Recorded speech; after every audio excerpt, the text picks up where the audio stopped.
Վերջին տեղեկություններին համաձայն Երևանի 143 դպրոցում արդեն սահմանափակվել է խելացի սարքերի օգտագործումը։ Երևանի քաղաքապետարանի ենթակայության դպրոցներում խելացի սարքավորումների, հեռախոսների ժամացույցների, պլանշետների սահմանափակման միասնական մոտեցման ներդրման ծրագրի շրջանակում արդեն հաստատվել են համապատասխան կարգավորումները։ 8 դպրոցում մշակվել է փաստաթուղթ, որը կներկայացվի դպրոցների կառավարման խորհուրդների հաստատմանը առաջիկա նիստերի շրջանակում։ Մեր զրուցակիցն է Երևան քաղաքապետարանի հանրակրթության վարչության պետ Մարգարիտ Խաչատրյանը։ Բարի առավոտ։ Բարև ձեզ։ Շատ ակտուալ հարց է իրականում, որովհետև բոլորս կարծես թե փորձում ենք պայքարել այդ խելացի սարքավորումների հետ, որոնք որ մեր երեխաների ձեռքերում դարձնում են ոչ թե նրանց ավելի խելացի, այլ կարծես թե այլ ուղղությամբ են տանում, հիմա դպրոցները կարծես թե այդ պայքարը սկսել են եւ ինչ հաշվով եք պարտվում կամ հաղթում։ Իրականում ուզում եմ ասել, որ պայքարել ու ընդգծելու ծայրահեղ մոտեցում պետք չի ցուցաբերել իհարկե, որովհետև ժամանակակից կրթության ու ժամանակակից տեխնոլոգիաների միջև չեն կարող լինել խզումներ, բնականաբար առավել հաղորդակից լինելու առցանց տիրույթում առկա տեղեկատվությանը, բնականաբար պետք են այդ սարքավորումները։ Խոսքը գնում է անհարկի եւ չափից ավել դրանց օգտագործման մասին եւ բնականաբար նաեւ այն տարիքային խմբի մասին, ովքեր չեն կարող զտել օգտակար եւ վտանգավոր տեղեկատվությունը, իհարկե նաեւ կոչ ծնողներին դպրոցից դուրս տանը եւս հետևել, որպեսզի վստահ լինենք, որ վտանգավոր նյութեր չեն դիտում, չեն կարդում եւ եթե նույնիսկ անվտանգ եւ նույնիսկ ուսումնառության նպատակով են կիրառվում սարքավորումները, ապա դրանք չափից ավել ժամանակ չխլեն երեխայից, ինչը բնականաբար ազդում է բացասաբար ֆիզիկական, հոգեկան, մտավոր առողջության վրա։ Ինչ վերաբերում է, թե ինչ փուլում ենք հիմա, այո, դուք ճիշտ նշեցիք, որ դպրոցների գրեթե բոլորում արդեն ներքին կարգապահական կանոններում ամրագրված է դրույթը պայմանավորվածությունը այն մասին, որ ուսումնառության ընթացքում պետք է սահմանափակվեն խելացի սարքավորումների օգտագործումը, մասնավորաբար հիմնականում դրանք հեռախոսներն են, բայց սա չի նշանակում, որ տոտալ արգելված է, նորից եմ ասում, հաշվի առնելով ժամանակակից մեթոդաբանությունը մանկավարժական, երբեմն անհրաժեշտ է, երբեմն առավել արդյունավետ է, հենց խելացի սարքավորումների միջոցով որևէ տեսանյութ դիտել, ինչպես բոլորս գիտենք դասագրքերում QR կոդերը բացել, կամ ինչ-որ հետազոտություն անել, կամ արագ ինչ-որ տեղեկատվություն փնտրել, բայց դա պետք է արվի ուսուցչի վերահսկողությամբ, ուսուցչի ուղղորդմամբ եւ խիստ սահմանափակ։ Հիմա ես հասարակ պարզ օրինակ եմ փորձում բերել, եթե հեռախոսը աշակերտի ձեռից ֆիզիկապես չի վերցվել եւ նա իր մոտ է, եւ նա պետք է ըստ երևույթի հասկանա, որ QR կոդ օգտագործելուց կարող է օգտագործել հեռախոսը, իսկ խաղեր դասի ժամանակ չի կարող խաղալ։ Դուք նկարագրում եք իդեալական տարբերակ, ես հույս ունեմ, որ որևէ բայց այդպիսի կետում իդեալական կհասնենք տարբերակ դրան։ գոյություն չունի։ Հիմա մենք ունենք դառը իրականություն, շարունակեմ հարցս։ Երբ որ 12-րդ դասարանի տղաները, որոնք որ արդեն բավականին մեծ հասուն տղամարդիկ են, 18 տարեկանով, մորուքներով նստած են եւ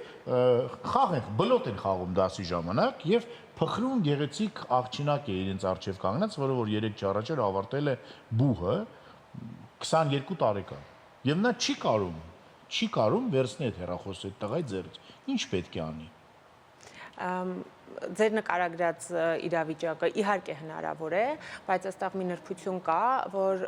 կոնկրետ ես եւ քաղաքապետարանի մեր վարչությունը չի բախվում այդ խնդրին, որովհետեւ ավագ դպրոցները Երևանի քաղաքապետարանի ենթակայությամբ չեն գործում։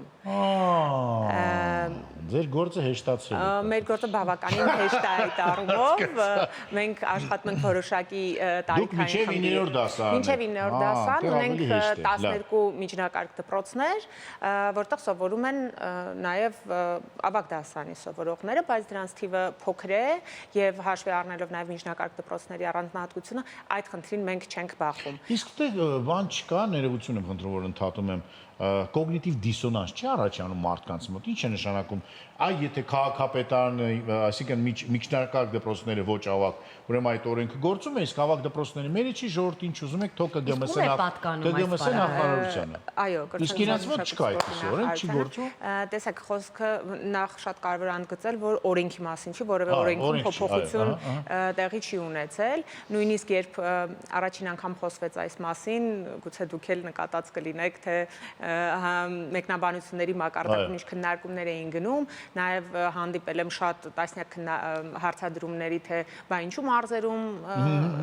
նույն մոտեցումը չի ցուցաբերվում։ Նորից եմ ասում, որևէ իրավական փաստաթղթում սա ներառված չէ, ուղղակի լավ օրինակ է, որին կարող են հետևել բոլոր այն դպրոցները, նույնիսկ դպրոցները ինքնուրույն։ Ուղղակի մենք որոշեցինք ընդհանուր մոտեցումը, հուշել կարծես թե դպրոցներին, առաջարկել դպրոցներին ու բոլոր դպրոցները բնականաբար միացան այս մոտեցմանը։ Լավ,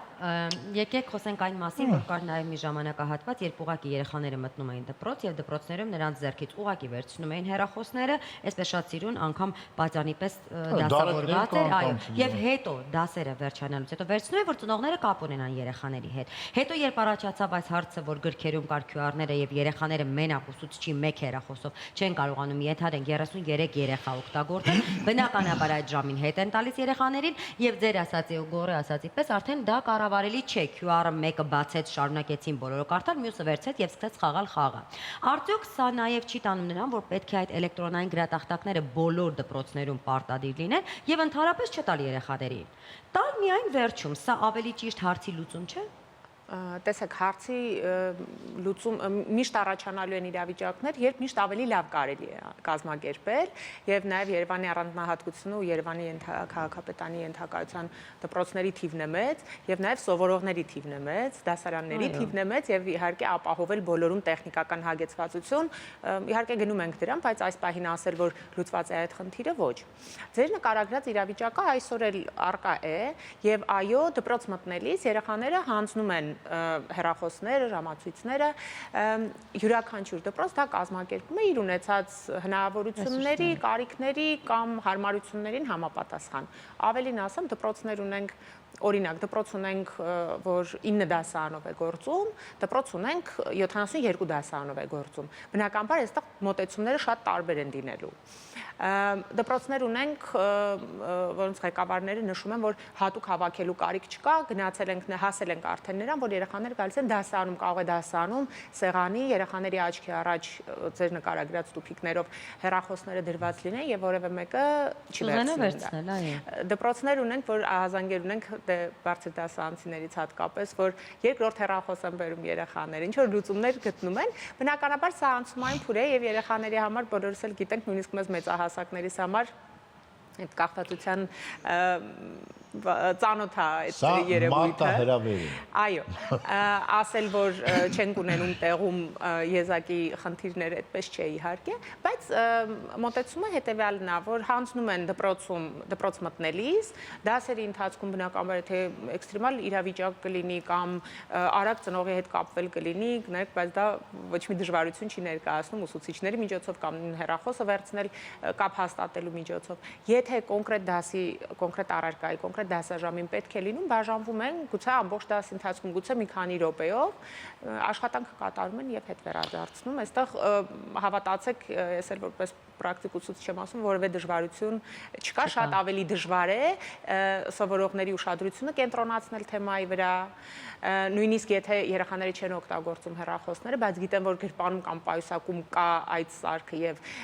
ուշք ու միտքները այն է, որ հարմարացնեն, հարմար պահի վերցնեն եւ նույնիսկ որևէ վտանգավոր կամ վնասակար բան չանեն, ուղղակի զբաղվեն խաղան,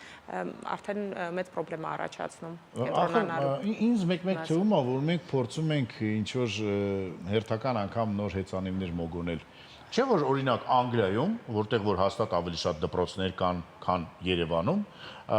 առհասարակ արգելված է եւ վերջ, վերջակետ, արգելված է եւ վերջակետ։ Այսինքն երեխան իրավունք չունի սմարթֆոնով գնալ դպրոց։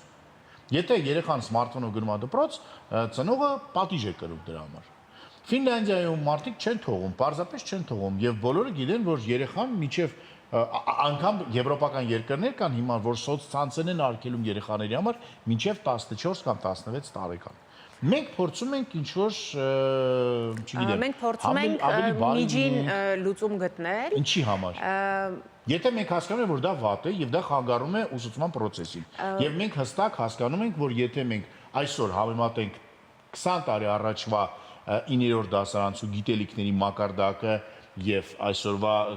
9-րդ դասարանցու գիտելիքների մակարդակը, տեսնում ենք, որ սա ավելի շատ խանգարում է, քան օգնում է։ Ինչի չեն կարողում հրաժարվել սրանից։ Գիտեք, հատկապես ձեր վերջին պնդման Համաձայն չեք։ միանշանակ ասել չեմ կարող, որովհետև նախ չենք չափել դա եւ իրականություններն են Բայց տարբեր։ պետք չի չափել դա, պետք է ուղղակի ունենալ երեխա, որը որ հիմա 9-րդ դասարանը եւ համնատել ձեր քերրի հետ, որը որ սովորել է 9-րդ դասարան 20 տարի առաջ։ Իրականություններն են տարբեր, կյանքն է տարբեր, մարտահրավերներն են տարբեր, ուսուցման մեթոդներն են տարբեր, ինֆորմացիան է բնականաբար շատ ու շատ ավելացել այս տարիների ընթացքում, այնպես որ միանշանակ ես ինձ առնվազն չեմ վերապահի իրավունք պնդելու այդպես է կամ այդպես չէ, կարող ենք դիտարկումներ անել մեր անձնական փորձից։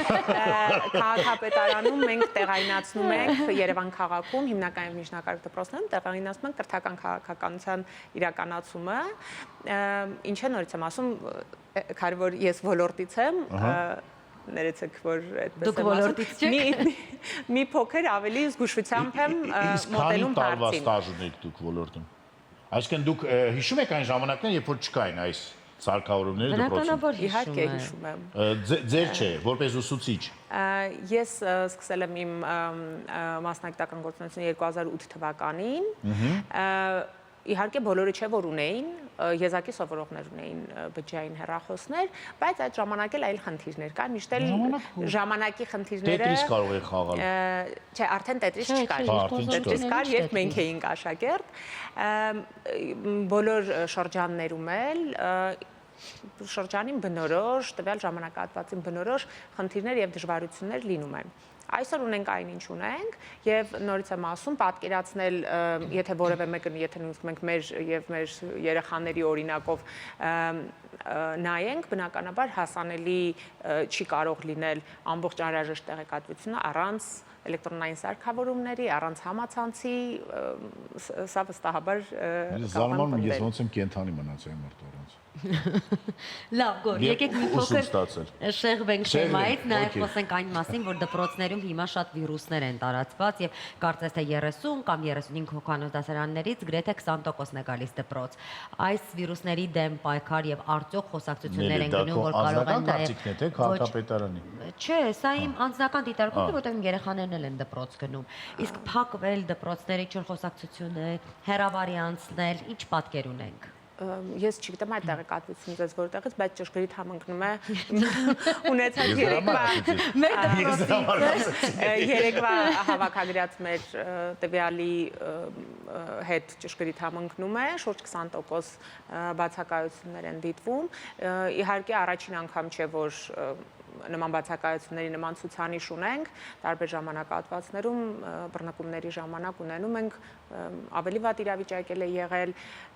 մենք ունենք դժվարություն մեծապես ուսուցիչների բացակայությունների հետ, այդ դեպքում շատ դժվար է կազմակերպել ուսումնառության process-ը, առանձին դեպքեր ունեցել ենք կարգի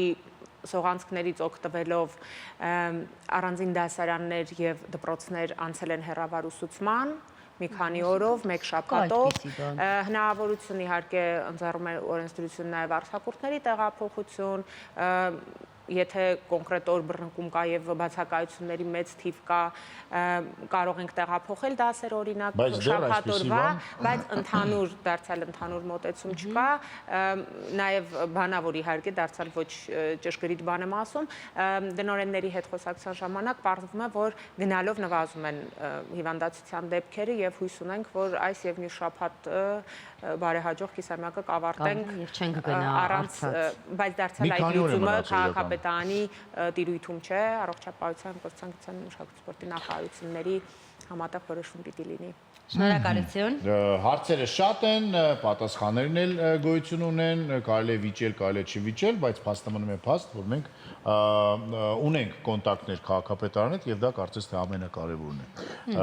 Ես հերթական անգամ ուզում շնորհակալություն հայտնել իմիջայլոց քաղաքապետի տեղակալ Գրիգորյան Սուրենին, որը որ ինձ օգնեց եւ ես հիմա անվճար եմ օգտվում քաղաքական տրանսպորտից, ասեմ որ իսկապես։ Այո, ես անկասում չէ 4 բալիկ ունեմ, 4 բալիկ չեմ կարող։ Այդ մարդը ինձ զանգեց եւ այդ հարցը ոչ թե լուծվեց, այլ ինձ Իսկ դուք օգնեց։ եթերում բողոքեցիք այդ մասին։ Ես ինչ որ ինտերվյուի ժամանակ եմ ասել։ ասել։